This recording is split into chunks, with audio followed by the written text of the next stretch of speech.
All right.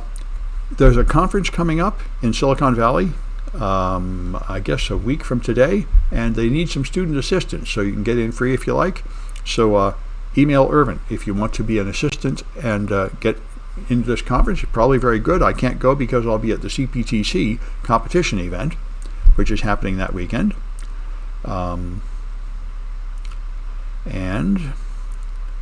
there's a talk on Thursday in data analytics. That's worth extra credit. And that's it. Then CPTC. All right.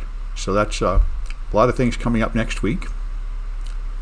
And this is 121, and the class is nearly over. This is the way fall semesters work. So today we're doing Mod 10. Next week I had to cancel the class because I'll be in at Stanford at the penetration testing contest with the team. And then it comes Thanksgiving. Then there's one more lecture on Mod 11 and then the last class. So after this there's only 2 more classes. So I'm not going to add any new projects or anything. I don't have any more new projects to add. So I'll just be answering questions after today's lecture. And people are asking what class I'm going to teach. The classes I have requested are at the bottom of my page. So you'll find them here. Those are the ones. CISSP, web development, exploit development, and so on. The official class list somehow does not yet appear on the City College website, which I think it's late, but I wouldn't be surprised because at last I heard really important issues have still not been resolved, like whether we're going to fire all the part-timers and how many full-timers will be fired and so on. So I'm not even sure they know who the staff is going to be for next semester yet, and therefore what classes to offer, but I'm not really sure how that goes. The college administration is always a train wreck. So anyway, this is what I asked for, and so I will probably be teaching something more or less like this. But details are not clear yet. I suppose the official list will come out in the next week or 2, but I'm just guessing. Maybe it'll be after Thanksgiving. Seems like they have to get it up pretty soon now, so people can plan for their semester. So let's take a look at this chapter 10, and the first part I think is a little bit of the previous chapter left in. So this is talking about mobile apps. So when you install a mobile app, it typically creates a SQLite database. That's where mobile apps store their data. It's a relational database, just like SQL databases. The difference between SQLite and SQL is that SQLite stores everything in one flat file. So it's really very simple. And the databases, unfortunately, often contain personally identifiable information. It is up to the app developer what to store in the app, and they might put in personal information, passwords, or all kinds of stupid things in there. There's nothing in the operating system to prevent it. So this is the iOS Tinder app, I think, decompiled and showing you the contents of Tinder. So you see it has the libraries and documents folders and such. And then here it's got a root folder, which is the Tinder folder, and all the components of the app are in here. And in there it's got a SQLite database.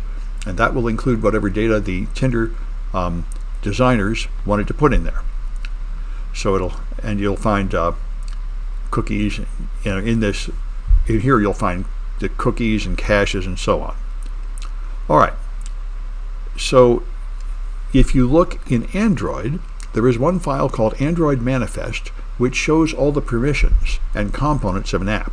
And so for example, for an app, it'll show here what permissions it has. This one can access the Bluetooth, the camera, the find location, so it knows your GPS location, and so on. And technically, the user has agreed to all this by clicking OK when they install the app, but in practice, I'm sure most people just always click OK and pay no attention to what they're approving. There are ways Android apps are effectively distributed with their source code.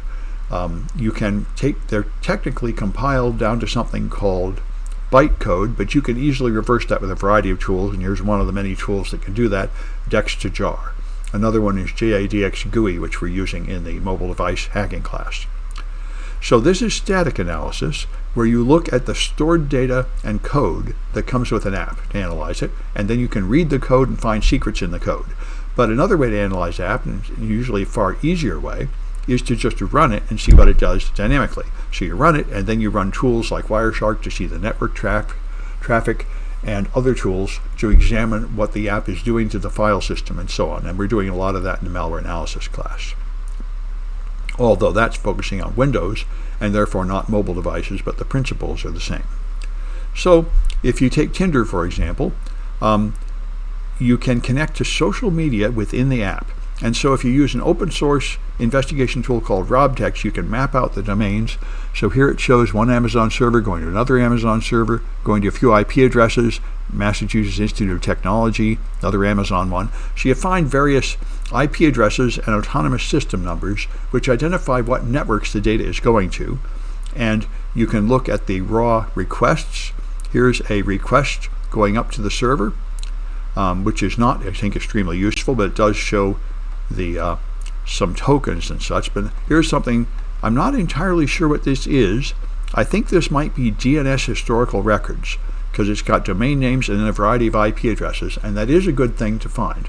That can give you a list of what IP addresses and what domains have been used on a server in the past. The main use I've found for this is when you go to a malicious domain, you can find the previous malicious domains that use the same server and connect it to other campaigns. But if you look inside Tinder's SQLite database, they boil it down to useful information like how far away are these people, because the purpose of Tinder is picking up people for hookups, and so it locates people. You just know how close they are to you physically. And you can even get more precise information from the app. Apparently you can get the latitude and longitude, which gives you the exact location of people. And this, as I mentioned, I think in other classes, Papa John's does this. I think it was Papa John's, a pizza company that's closed on Sunday. They actually published a series of advertisements where they talked about where do people go on Sunday since we're closed. And their app just tells them where everybody is all the time. So they just went in that and found out where everybody goes and seemed utterly unaware that this might alarm their customers by revealing a secret which people try not to admit openly in America, is that your apps are tracking everything you do and reporting that to the company, and they're selling that data to everybody. So they're all just tracking everything you do. And however, American customers do not seem to care, and there do not seem to be any laws protecting that. And the people that try to pass these regulations don't seem to get any traction here. Europe, however, is passing privacy laws. And those privacy laws cause people to rewrite their apps. So they have a benefit for American customers. And California now has a GDPR, which gives some law. Chick-fil-A. Was it Chick-fil-A that closed? Yeah, but I think it was a pizza joint. I don't think it was Chick-fil-A. I think there are other places that also close on Sunday because, they're run by evangelicals that don't want to work on Sunday. Anyway, Skype's SQLite database contains a lot of information. Skype, it's got videos and SMSs, conversations, calls, voicemails, chats, and all that. A wealth of data. And so a lot of the data that we've been picking up when you do these Android investigations are coming from SQLite databases, Android and iOS, both of which you're getting into with Autopsy that does all this digging for you. That's why these forensic tools are very nice, and you don't really have to completely understand the file structure. That's the point of the tool. The tool will go find the goodies and present it to you, and you don't really need to know what folder it's in and all that. And many forensic investigators don't really know the details. All right, and then we should talk about photographs, of course. Images are very important. For example, a whole lot of crimes are entirely based on images, like the FBI's number 1 and number 2 priority is so-called innocent images, child pornography. So just the images themselves are the number 1 evidence and are, in fact, integral to the crime. But frequently they're used for other things, like to find the physical location of people.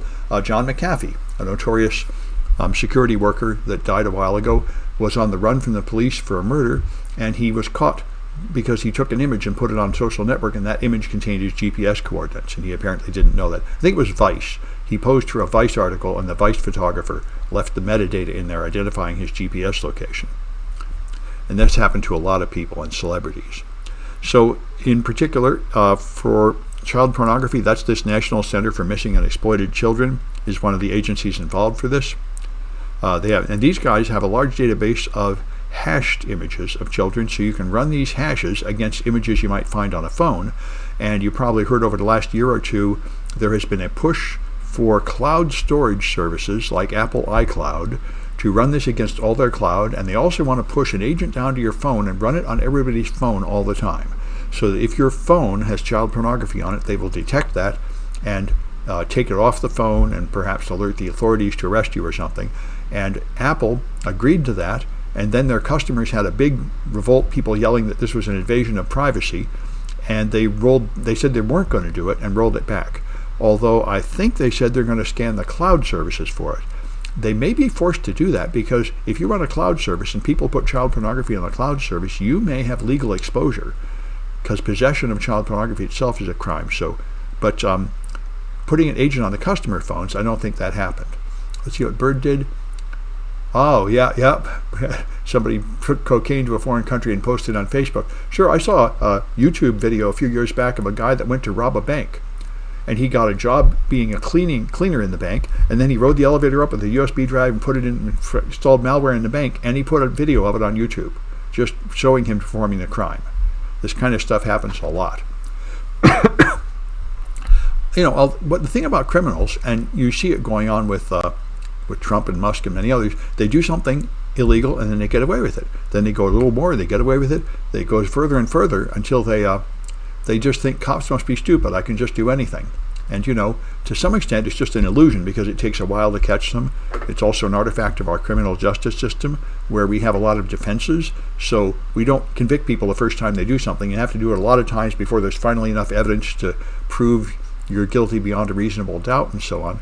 So criminals often get incredibly arrogant and blatant in their activities before they finally get caught, which I think is why when I was a kid, the common thing they'd say is they want to get caught. They're just asking for it. It's a natural thing.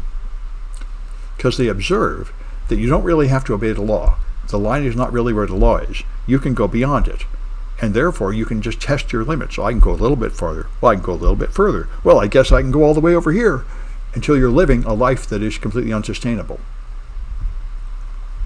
Anyway, so they've got these hashed images to try to find these things, and there's another thing called Project Vic, which also has a huge database of photo hashes trying to find abused children. And so there are various tools that can do this, and they call it the photo DNA, these hashes, to hopefully identify copies of images. And there are also attempts to make special kinds of hashes that can survive some image manipulations, so even a modified image would still be recognized. And there's a lot of interest in that. Google has worked hard on that for YouTube.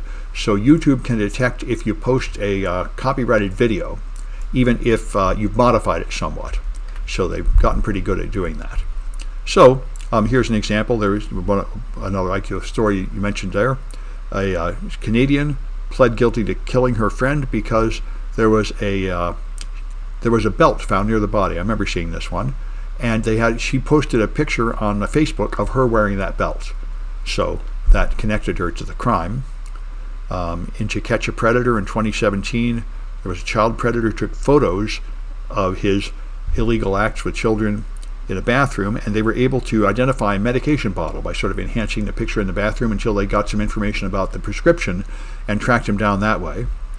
And then there's extortion. This is a crime where people call these their slaves. They trick somebody into sending them a sexually explicit picture, and then they blackmail them. You have to give me more or I'll expose this one. And so it's a big deal. It's called revenge porn, and there's also other ones. You can have many years in jail for doing that. So all these crimes, images are right in the center of it. So for digital photography, stored on computer files, SD cards and so on, typically using FAT or exFAT, a simple old file system used by floppy disks and thumb drives and other removable objects. So DCF is the file system developed by a Japanese company that became the standard, and this is why the DKIM is the root directory on the file system of a digital camera. This is the standard format for storing digital images. When I first got a first digital camera long ago, I was sort of irritated that the images cannot easily be used on a web page. You have to convert them because the standard for cameras is different than the standard for web pages. So, of course, most people do put your images on the web these days. Actual physical books with printouts are not that common anymore. And so there's tons of online databases of images. Facebook has an incredible number, Flickr, Instagram, and Snapchat. And there are a bunch of tools that scan all these images and use them, and some of them for law enforcement purposes, and those are highly controversial because they tend to be inaccurate. But there's an incredible database of photographs of people with their real names and such on the web. Snapchat, in particular, got in trouble with the FTC. Snapchat claimed that you could take a photo or a video, send it to somebody, and it will just vanish, and they aren't going to be able to keep a copy of it. And the problem is, of course, they could easily make a screenshot or a copy of it on the end device, so it's not true that there won't be a copy of it afterwards, and it later came out that they were in fact not deleting it off their servers and such, and there were copies kept inside their own system, even when they said there weren't. And the Federal Trade Commission prosecuted them for that, saying you can't promise to delete them and then don't really delete them. Any promise that anything you do on a computer or the internet is not going to be preserved is impossible to enforce, because anybody could just be taking pictures of the screen or saving it on any of the devices it passes through, and you have no way to know that's not happening. So, all right, EXIF format is used for picture files. JPEGs have EXIF metadata in them, which is extra data, and that's what I was talking about before, like your GPS coordinates. It's usually a bunch of information, like the brand of the camera, the time of the picture, often the GPS, the name of the authorized owner of the phone that it was taken with, and so on, and that can turn out to be very useful. Raster graphics are images that are just a list of all the pixels, the color of every pixel. That's what bitmaps are in a simple way. Really, bitmaps are the raw picture, just a list of all the colors you'll put on the screen, and JPEGs are just a compressed version of that, and so are GIFs. Now, JPEGs compress it in a lossy way. They try to remove the details of an image that a human could not see in order to make the image look good, but in fact be smaller. PNG and GIF all are compressed also, but they're lossless compression. They're just compressed like zip files, so all the data is still in there. And they're often used on the web. And you see TIFFs too. They can't be put directly on web pages, but a lot of cameras produce TIFF files. So JPEG is lossy, bitmap is not lossy, but the files are very big. It's typically only used for little things like icons in Windows. And PNG and GIF are very common on the internet. PNG is probably the most common these days, after JPEG. There are thumbnails stored inside the images sometimes. JPEGs can have thumbnails, which are shrunken versions of the image just to display as an icon in a list of images, and you can get them off Windows systems in a thumbcache.db file. So vector graphics are another way to store images, and this is not really useful for photographs of people. It's useful for things like logos and brand names, because it's just a list of mathematical expressions. I want a circle and then a line and then a solid color. So it's good for cartoony logo-like images, and the thing is they're very high quality, because instead of storing some limited resolution pixel like 100 by 100 pixels, it's a mathematical representation, so no matter how much you blow it up, it remains highly accurate. So I would think they're probably relatively low value for most forensic investigations, because they are not pictures of people or anything. But anyway, that's how they work. And the most common format of them I see is SVG, Scalable Vector Graphics. Anyway, so normally you have to have original documents in court. That is what's best evidence, and evidence that's not original documents is of less value, but there is an exception for photographs. Because of photography, they say a duplicate, deemed to be a genuine copy, is acceptable as good as an original, and that's essentially what all printouts of computer images are. Of course, it's not the original image. It's hard to even define what the original image would be for a computer image. A printout of that maintains all the data in the original is considered to be good enough, a genuine copy. All right. You can do a lot of digital photos. You can enhance them, change the brightness, zoom in, and so on, and those are other issues you would often do in court. Enhance something and then you'll show here's the original, but enhancement shows that. Here's one, for example, from Interpol. Somebody posted pictures of them committing, I think, sex crimes, and they used some kind of graphic image to just swirl their face around, thinking that would hide it. But of course, that can be undone, and they did manage to undo that, and as you see, you get a pretty good representation of his face and catch him. So, this is true of most redaction techniques. There are people that try to blur printed text, and it's possible to undo that. So if you want to redact something, you should just cover it with a big black square that removes all the information there. Anything else is likely to fail. And by the way, even that technique, covering it with a big black square, often fails on PDFs. There were a bunch of cases of that, because in the PDF, it would just have text and then the black square would just be another object sitting on top of the text, and the text is actually still underneath the black square. So you have to understand the software you're using if you want to accomplish redaction successfully. Redaction is very important. One of the students that took my course had been an assistant district attorney and took my forensics courses because this district attorney made a mistake and imperfectly redacted stuff and submitted it for evidence, and stuff was revealed that way, which happens a lot. So, it's good to learn more about the data that might be left in images. Someone says, if I take a photo of a document where I want to hide fields, I physically cut out little rectangles to cover them up. Sure. And if you cover it with something and then take a picture, that would be fine. Yeah. But, just making, this happened to me. I started a lawsuit with this.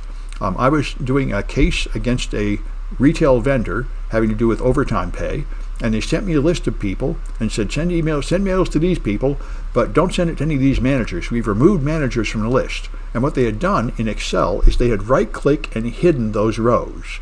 But when I ran a mail merge, it picked up the rows because the data was still there. So I ended up sending letters to the people I was not supposed to send it to, and that actually led to another lawsuit.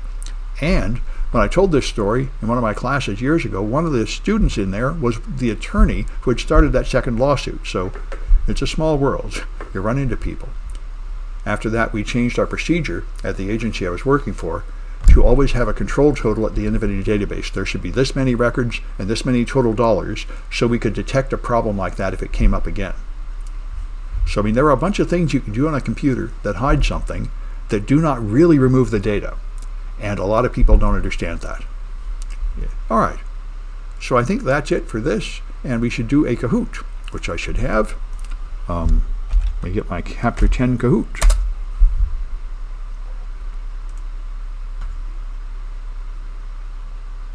All right.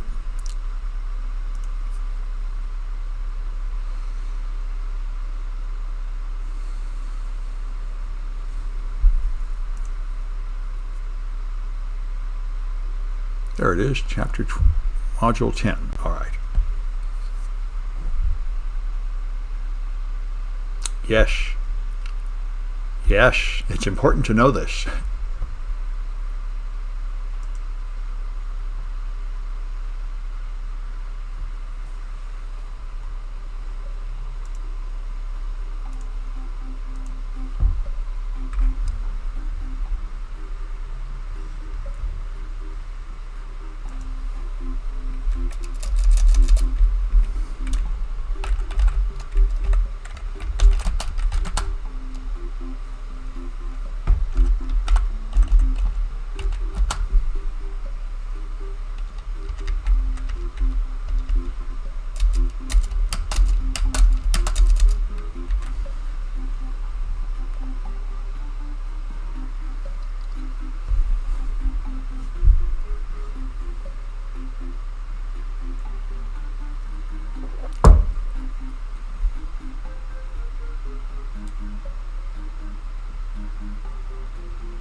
All right, I'll give it a few more seconds.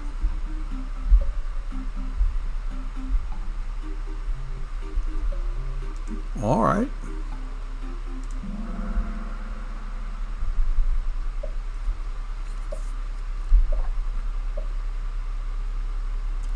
All right, a technology used to store data in mobile apps.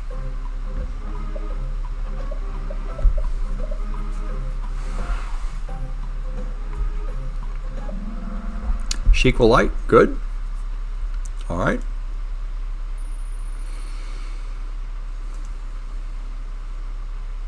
All right, which organization includes private and law enforcement parties?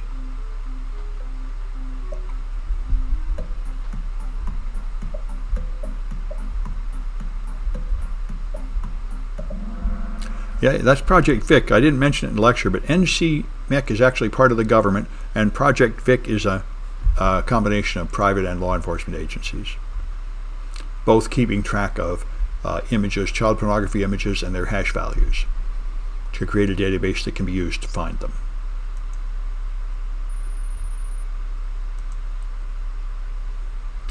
All right, so what company made misleading claims that the images would vanish?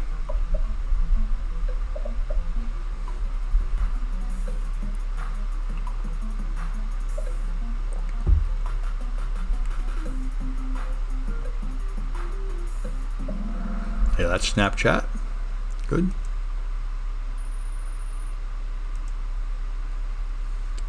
And which one of these is a lossy image format?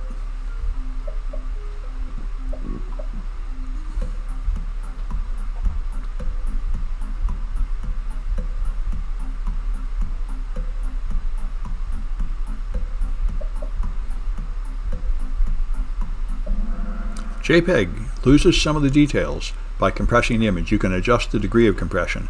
The others keep all the details in the original image and are therefore often bigger. All right. Have to tell me who they are if they want points. I know who Glove is. All right, that's a real name too. All right.